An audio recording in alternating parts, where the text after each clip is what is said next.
Hey, welcome to Spiritual Psychology with Renee McKenna. I'm a therapist and healer here in San Francisco. And if you want real change on a soul level, you've come to the right place.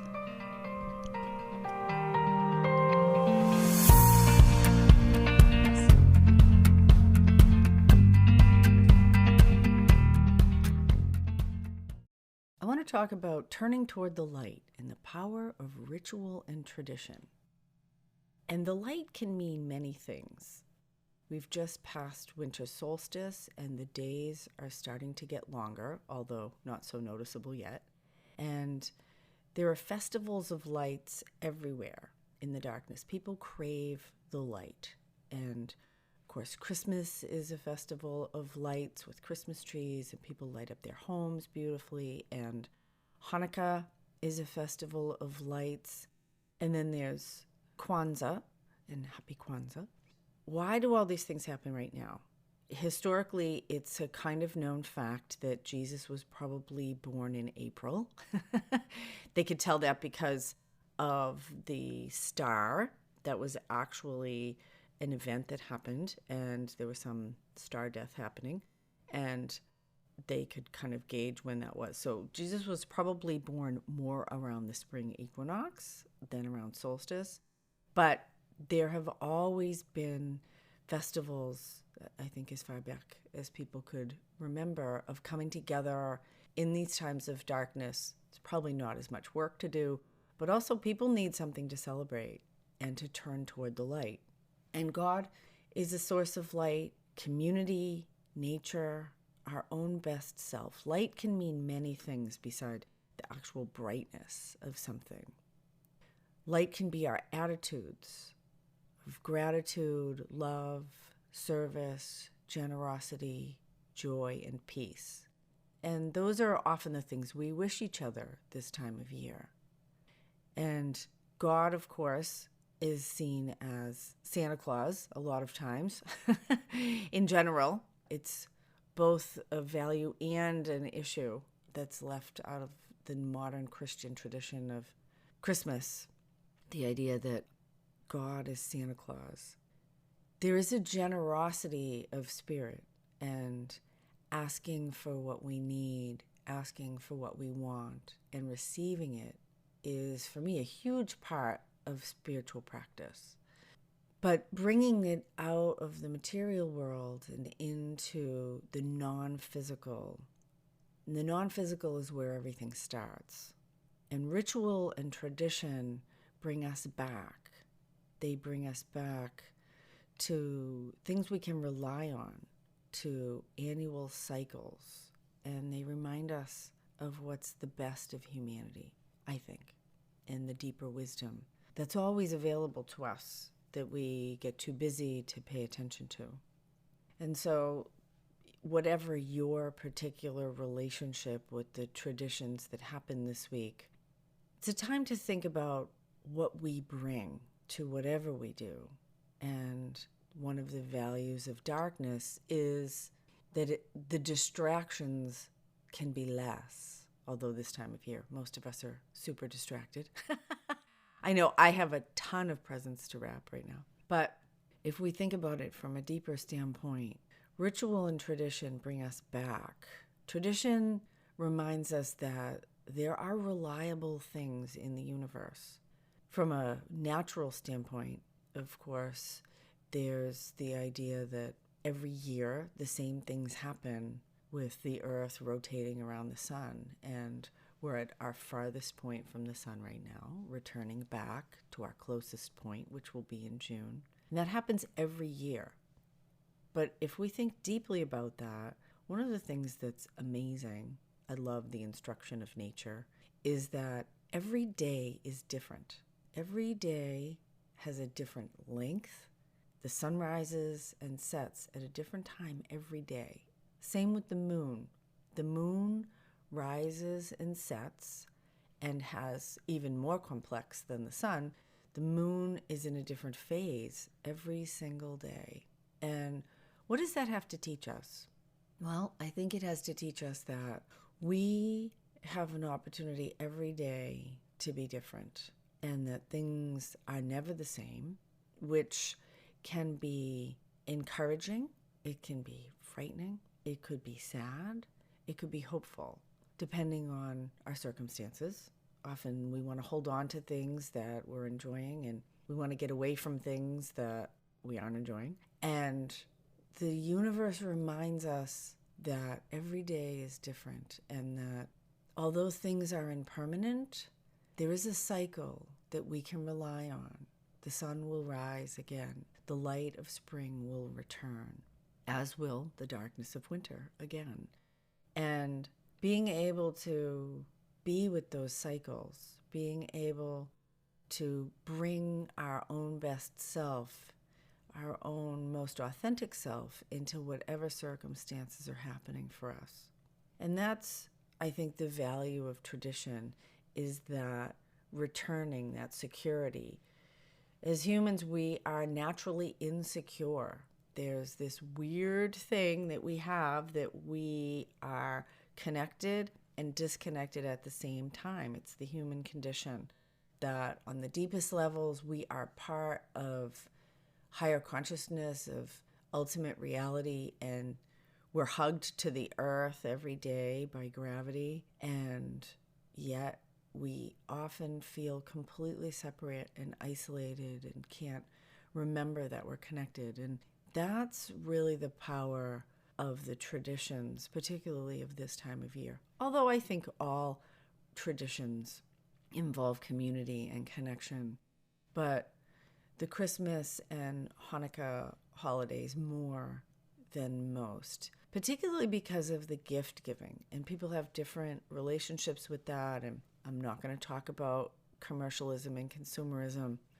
I think what is important is the essence of what gift giving is about. And gift giving is about interconnection. It's about the symbiosis that we all have, what Thich Nhat Hanh calls interbeing. And gift giving and receiving, for me, is very much like breathing in and breathing out. Keeps us alive. Not that we have to give gifts to stay alive, but we do need to be connected in order to be healthy. And expressing our generosity and thoughtfulness, our love and appreciation and joy, giving joy, receiving joy, those are some of the most valuable things that we do as humans. And there are many traditions that will say that loving each other is the whole purpose of being here.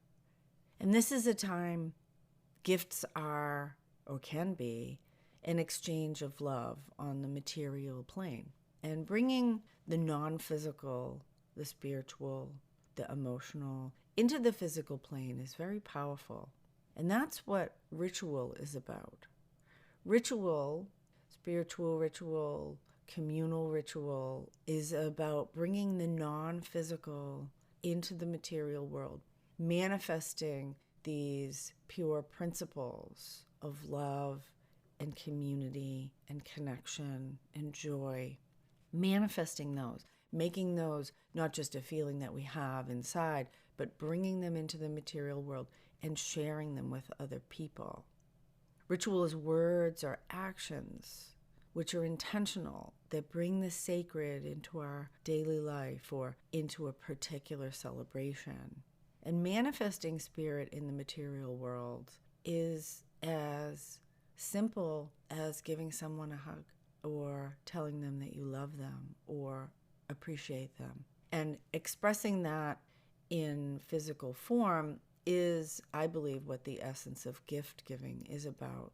Gift giving also speaks to generosity and abundance, as do most celebrations, having a feast, having a Christmas dinner, having meals at Hanukkah, sharing communally with people, experiencing, not just reminding ourselves, but experiencing people in connection with us, and sharing the abundance of the earth through food and the abundance and generosity of our own spirit in our material and physical world, whether we make gifts of creativity or whether we buy things for people or create food for them.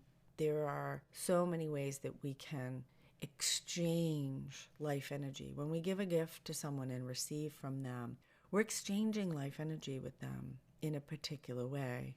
And those, if we hold them in their most sacred form and look at that as a ritual of exchange, of love and service and generosity, it can really shift our attitude. Many people are very cynical this time of year, and cynicism is an attitude. And, in some ways, everything we do in the world is a ritual. We bring what's inside of us outside.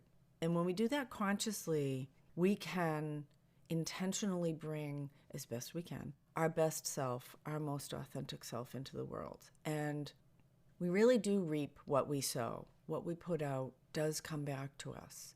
And if we put out our best self, we will encourage others to return their best self to us. And certainly in that immediate interaction. But when we put our best self out in the larger world, we're always in conversation with the universe. And the universe also returns back to us with the best self that we have put out, like an echo. And so I encourage you to think about gift giving or any communal meals that you participate in, any parties that you go to, as a ritual of exchange, not just the physical gift that you bring, but yourself as a gift into the world and to the people that you connect with. This can be a hard time of year for many people. Family can be difficult. Lack of family can be difficult. But again, returning to what we bring. What can I bring? I think it's certainly a question that I've had to ask in some of the celebrations that I'll be going to this week. What can I bring? But I can ask that on a deeper level for myself as a prayer, as an intention. What can I bring? And when I ask that first, whatever I receive is a valuable gift. And I want to end with the idea of magic and manifestation and the abundance and mystery that's always available to us that these holidays speak to. The story of Hanukkah, the rededication of the Second Temple in Jerusalem as the Jews drove the Greek and Syrian rulers out and went to light the temple menorah. They only had enough oil for one night, and it lasted for 8. And to think about Santa Claus as this mystical figure of generosity that brings us our wishes and fulfills our needs. And I could say a lot about God as Santa Claus, but I think that we can often overlook or feel like we outgrow the mystery and magic that's possible. And I've experienced too many miracles in my life to be cynical. I know that mystery and magic are always available to us. The creation, that God, that spirit is always listening and paying attention. And what we do is fertilizer for what we receive. So as you move out this week into the world, think about what you can bring. In the menorah, there are arms that come off of a central stem, and the central stem, each of them hold a candle, and the central one is called the shamash. It's the servant. It's the servant that lights other lights. Consider being a shamash this week, a light that lights other lights. In order to light other lights, we need to be lit ourselves. And what rituals do I need to do to light my own light, that I can be a light to others in the world?